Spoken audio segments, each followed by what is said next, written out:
Hello and welcome to the YULLAX podcast. My name is Ron, and this is episode 12 of the YULLAX podcast. I'm enunciating because the AI built into the software or platform that I use, which is Descript, on the last podcast, apparently they it understood the you like spot gas, which is not the name of my podcast. I found it very funny. I thought I'd mention that. But it is the YULLAX podcast, and I apologize. I'm late. Um, I'm taping this on the March 2nd, and I should have done it on February 28th, but I couldn't do it on the 28th, so something happened. Doesn't matter. I'm here now, a couple of days late. Doesn't matter. What? I'm gonna get fired. I don't think people are anxiously waiting for my podcast, so it doesn't really matter. All right, so you saw by clicking on this podcast that I would be talking about the 51st state. Ooh. But relax, it's going to be very light. I'm not very political. I'm just going to share my opinion with you on the matter. But before doing so, I just want to mention a little update on the Eagles. One of my favorite bands, as you know, and I made a full podcast on the Eagles a while back. They were then, and they still are, at Sphere in Las Vegas. But it might be the end of the road for the boys.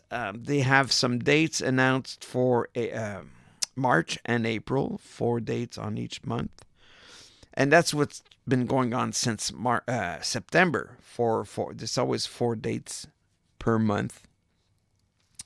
The problem is that when they announced the April dates, it was back in December, so like 4 months ahead.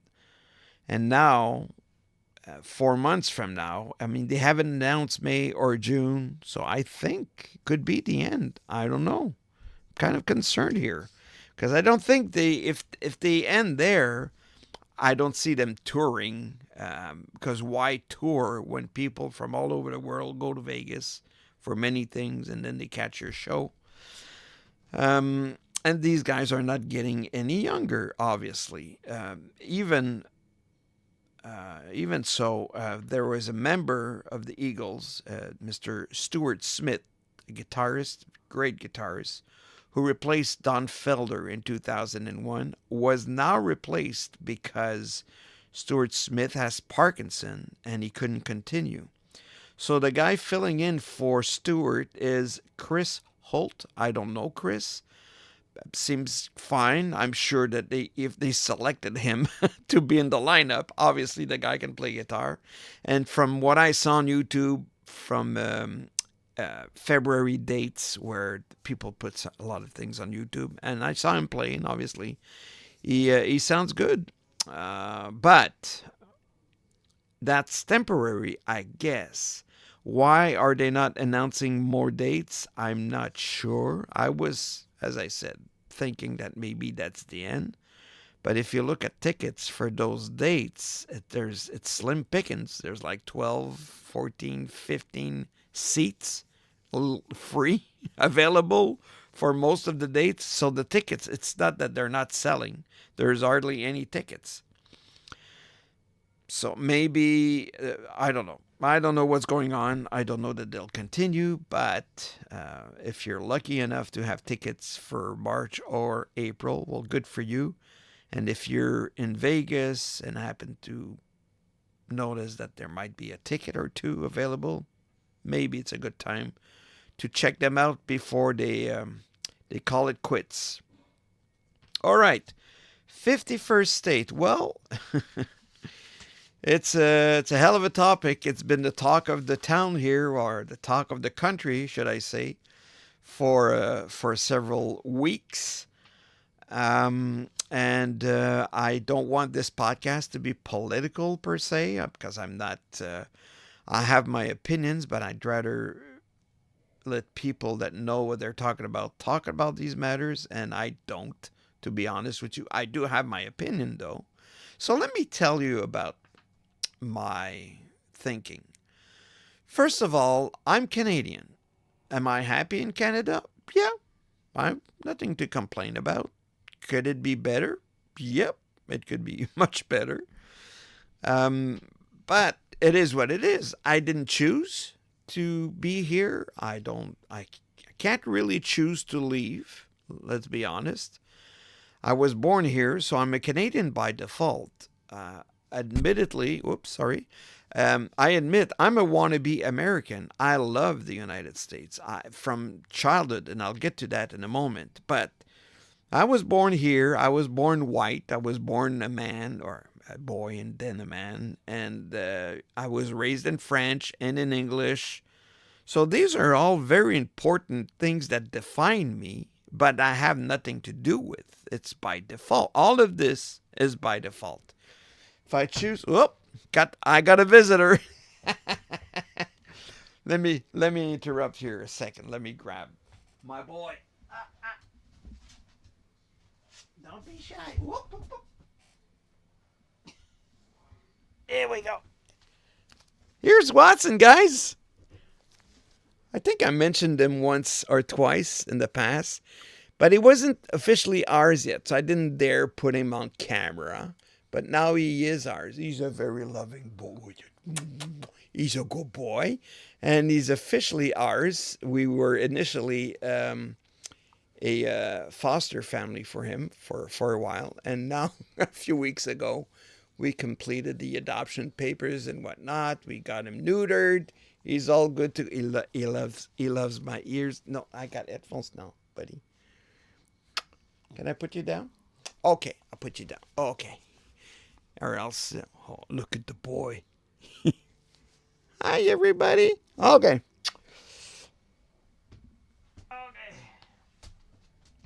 This is very improvised, folks.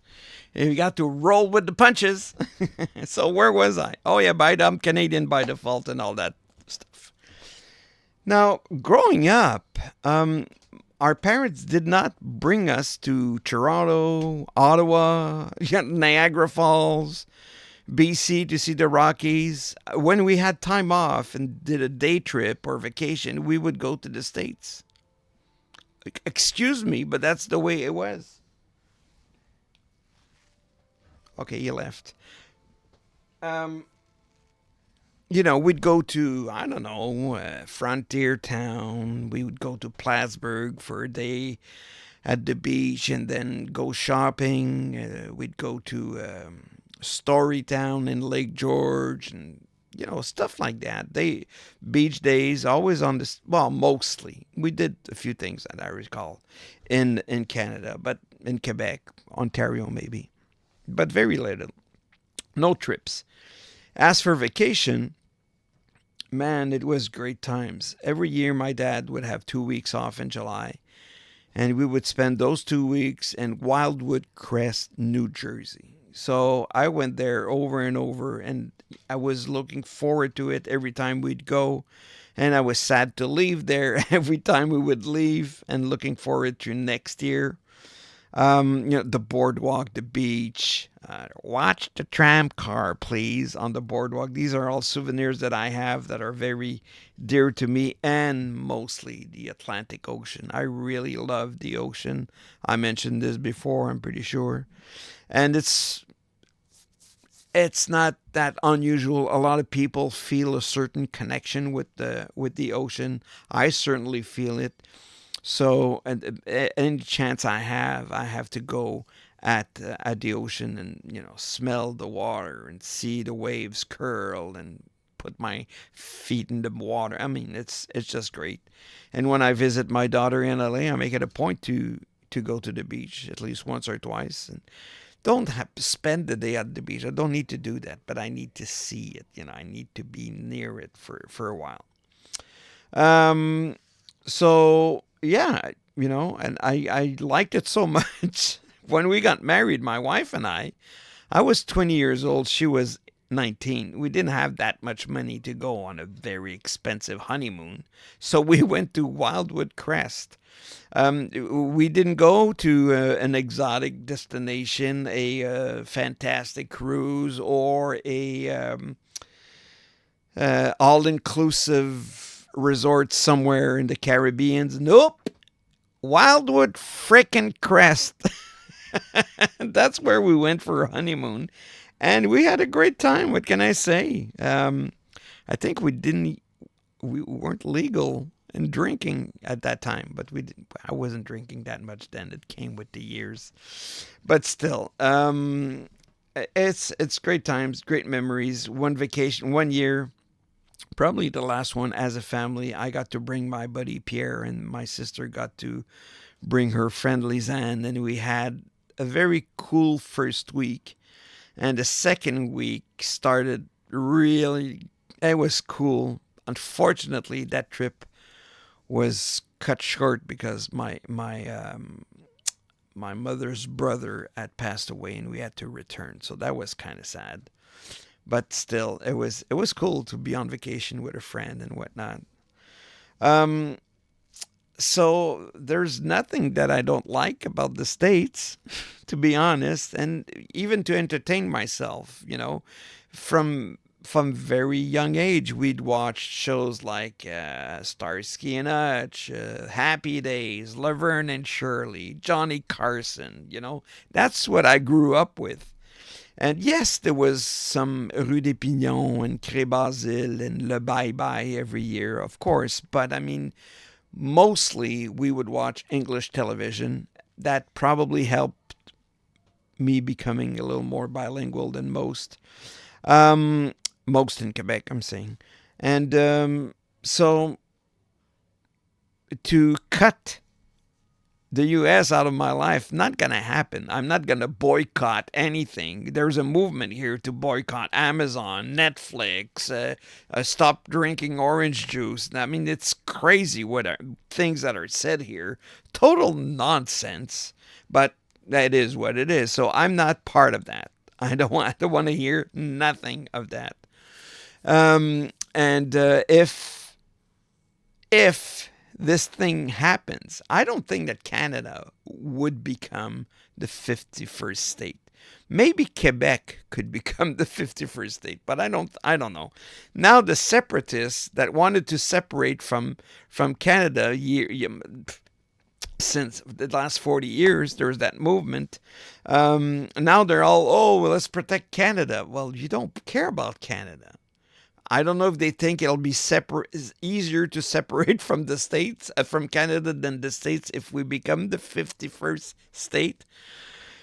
Um, so to tell you about that movement, the separatist movement, it started in 70, well, before, because there was the Parti Québécois that started, blah, blah, blah. Then they got elected in 76. I was only 14, but I was aware, and I was kind of a participant. I would wear the the sign.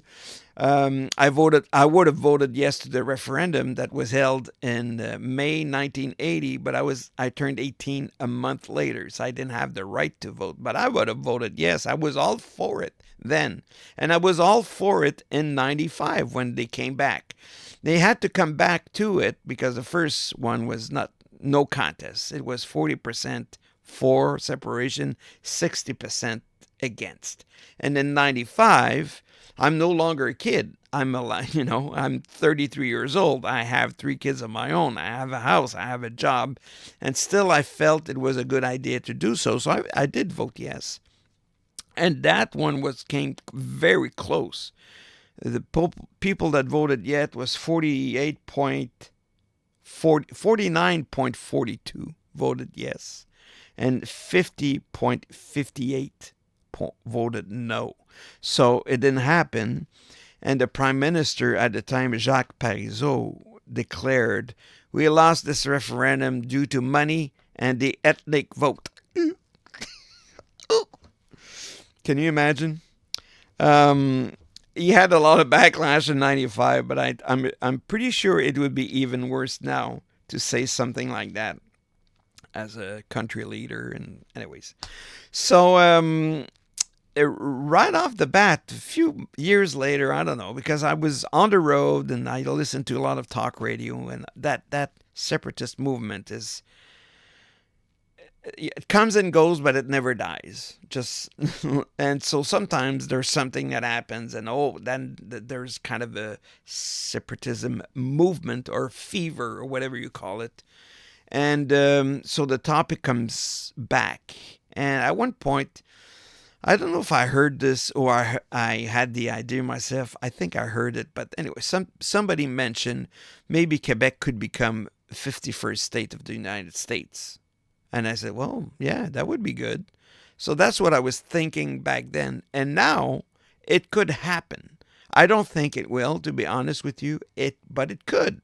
There's a possibility because there's somebody on the other side that we don't know if he's joking about it, but he's been asked over and over, are you serious about it? Yeah, I am serious. So we'll have to assume that he is serious.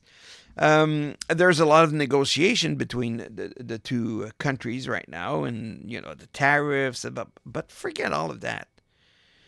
Me as a Canadian, would I be willing to join the United States? Yes, absolutely. Would I want to forfeit my passport? And if I have to, maybe. But maybe we could just become kind of an alliance or a union, like an American union, where the borders within the continent would be dropped. No need for that. You just secure your perimeter, right? Anybody flying in and out, you control that. People coming by boat, you control that. But if I go to Plattsburgh like I did when I was a kid, maybe there shouldn't be somebody there to ask me, where are you going? What are you doing? Blah, blah, blah. If we're unified somehow.